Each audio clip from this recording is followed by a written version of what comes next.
everyone. Welcome to The Scroll, your source for SWC 2020 news. I'm Daniel Degon Gonzalez here, shepherding all of the action, but the people that were calling it last weekend were making a bud and Stoic. Guys, how are you doing?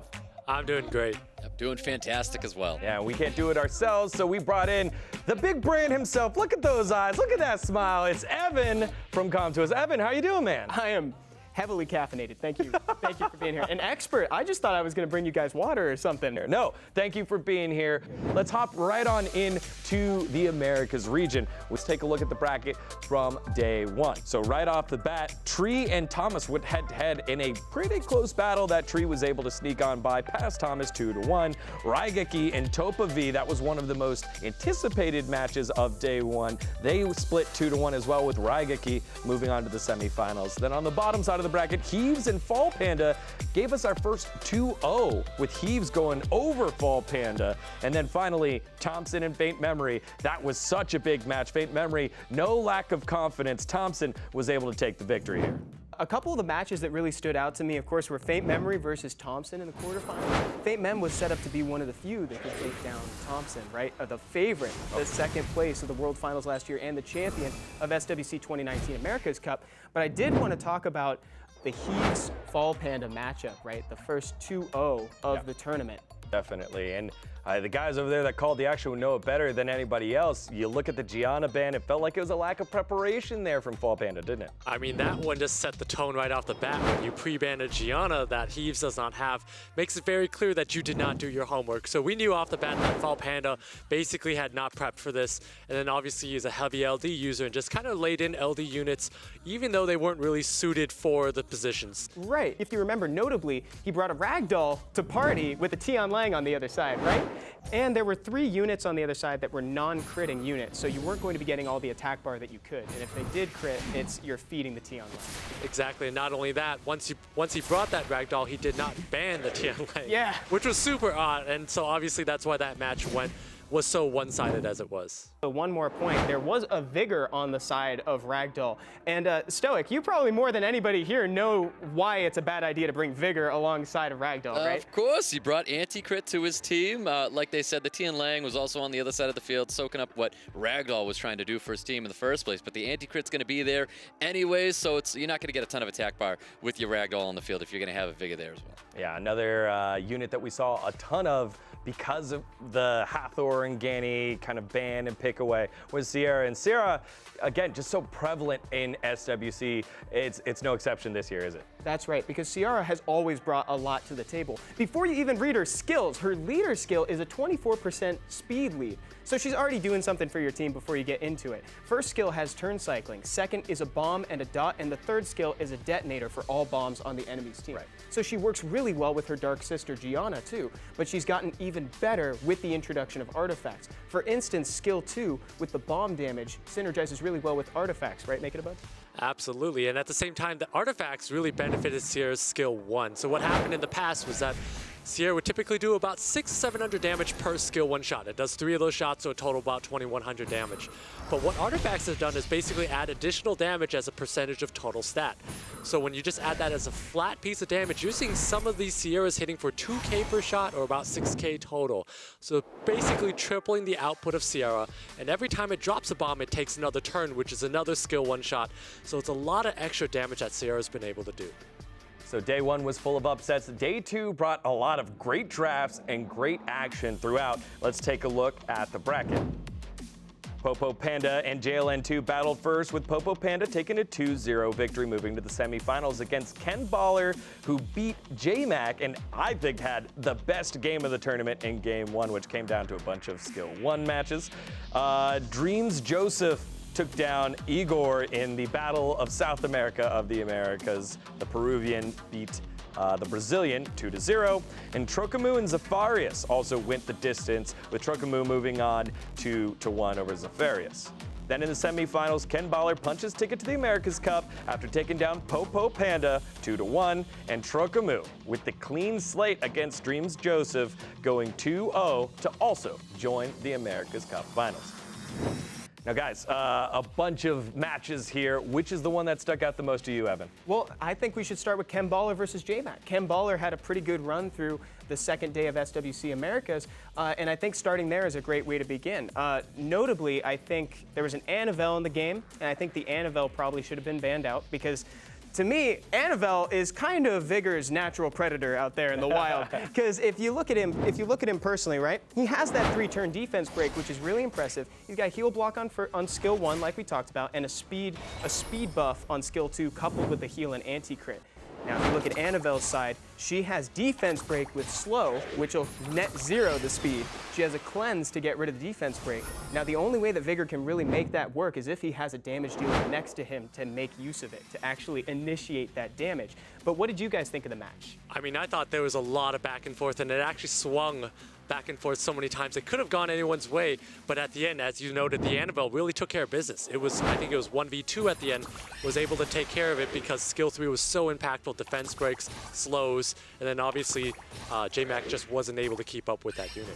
Yeah, Anavel brought everything to the table. Like, it was able to CC, get those additional turns, big heals, because so much time has passed. We all know Anavel's second skill does depend on its attack bar, so we all know Atia's attack scaling. So Anavel was extremely impactful. To be that last unit was absolutely huge for Ken Baller, and he was able to drop those 2 units with Anavel. So that was one quarterfinal matchup of the whole day in day 2. What was your most memorable match or most memorable moment of day 2, Stoic? For me, it's watching Trakamu put in work. Trakamu with super clean drafts. In his first matchup against Zavarius, honestly, it looked really, really good. It's tough to beat a clean draft, and Trakamu made the moves that he needed to make.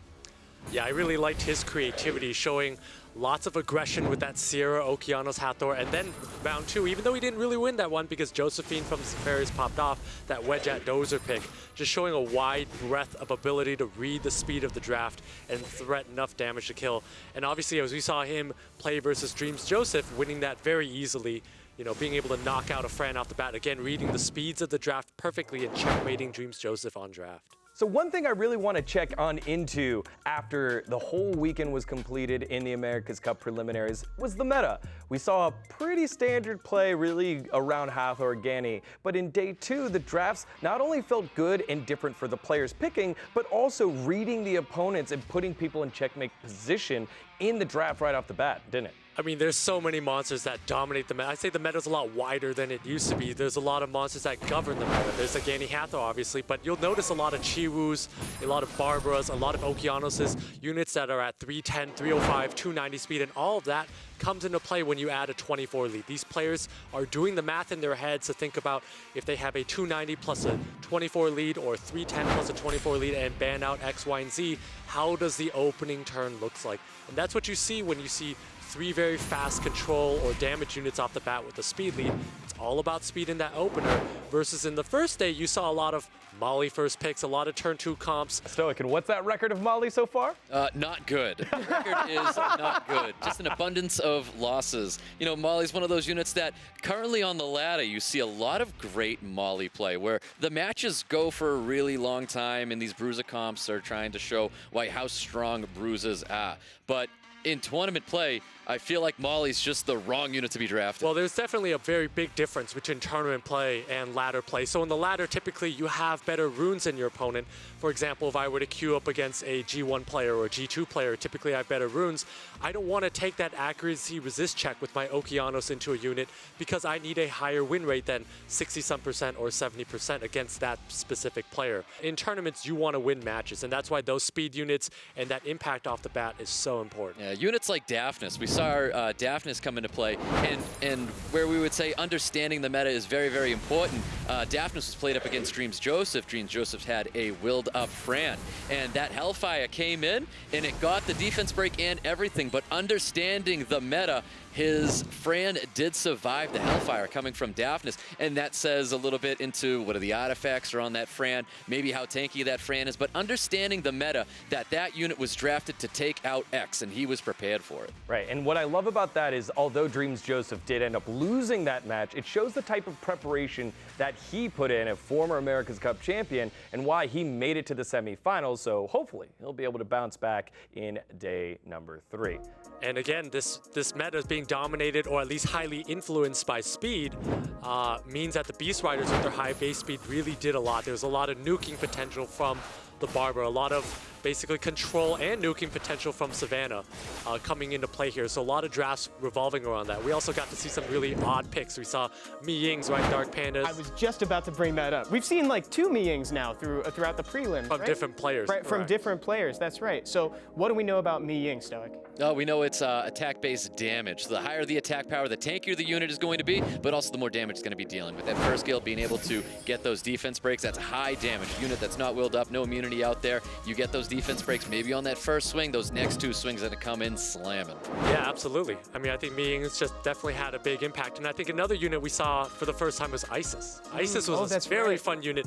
So Popo Panda used that against Ken Baller and was able to dominate game 2 because Popo Panda had a very AoE speed-oriented team and then brought in an Isis to counter all of Ken Baller's passive units, and Ken Baller really did have an answer for that. So sometimes these units are just perfect in a certain situation like that, and it just totally dominates the game. Yeah, and one that stuck out to me was the Leo that got played when the Beast Riders were there. Again, you could just see how the preparation comes on in and how people are trying to figure out other people while the meta is evolving. One time for Stoic, how do you say the Water Beast Rider? Barbara. That's a new honor, dude. Barbara. All right, that was day 1 and day 2's action. Of course, Americas wasn't the only region that had upsets. Japan, with many of their notable faces, had players that had made it to SWC 2019 get knocked out early. Let's take a look at the APAC JP bracket. In day 1, in the quarterfinals, Shiki defeated UT Play 2-1. Budu take care of business against Matsu 2-1. Masayu lost to Cabrera 2-0, and Tabaka Tsubasa defeated Mahi 2-0. In the semifinals, Shiki took down Budu 2-1. Cabrera lost to Tanaka Tsubasa 2-0, and then Shiki defeated Tanaka Tsubasa 2-1. Over in the losers bracket for day 2, it was UT Play over Matsu, and then Mahi against Masayu. We'll go back to that one, don't you worry.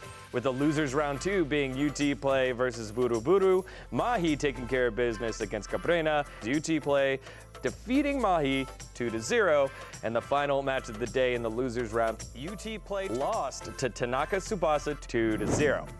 The big story about the APAC region day number 2, though, was the big win, the fast win. Right. The fastest in history. It was the record for SWC history. 14 seconds, Mahi versus Masayu, which is unheard of. Let's roll the clip. Yeah. Very nice base speed. As we see Ganymede getting the first turn, there is no will runes on the Bastet nor the Tableau, so he's going to be able to land the reset as well as the attack bar reduction. That is so big. Okay, here we go. Oh, Lucian, it's over. My Lucian, God. it's the 12,600 coming out of the Lucian. I mean, what happened was we saw a team go down in 14 seconds. But it goes just to show that the Japanese meta is governed by cleave. I mean, you saw some matches in which the pick bans were not traditional at all. Everything revolved around dipping into each other's boxes, but from a cleave standpoint, you know, taking Dracos, taking different speed leads, taking Shimates. We definitely don't see that in the Americas region. And it just goes to show you how things are different across the globe. So speaking of other regions, though, we've got the Korean region kicking things off here as we take a look at that bracket. Starting off with Skit against Hwan. Then it's Lucky God against Second Baby. Crazy Mon versus Juju. And it finishes off with Charmy versus Prima. And that is all September 5th.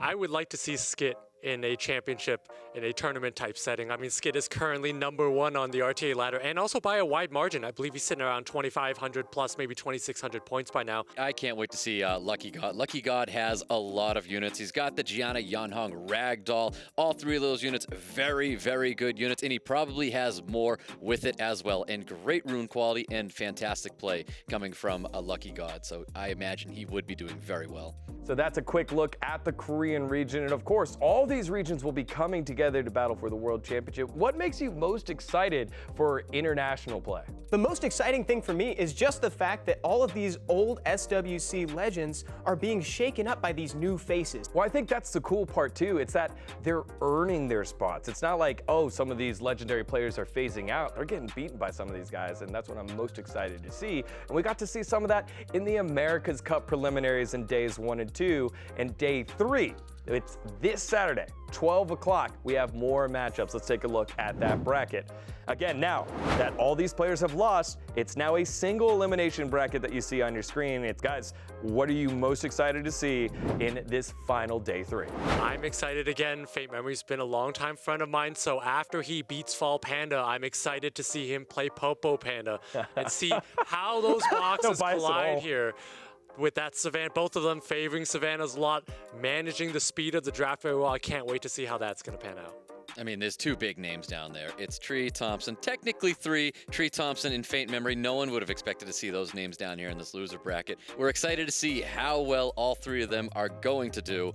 Thompson being a little bit favorited here for myself. Yeah, and there is a world where all 3 of them are able to move on in based off of the way the bracket shook out. What are you most excited to see here, Evan? Make it a Bud beat me to it, actually. That Faint Memory versus Fall Panda match I'm really looking forward to, because Faint Memory is one of the most adaptable players that we're seeing in the prelims. He is so flexible, and he has this creativity to his draft. He was the one that brought Cian to the table, and he also brought Leica, which I didn't bring up earlier, and that was so much fun to watch on day 1 quarterfinals. Again, we'll get to see all of that action Saturday at 12 p.m. Pacific. Make sure to tune in. That's all we got here from the Scroll. Nothing left to do except to book the final tickets on Saturday for the America's Cup. We'll see you then.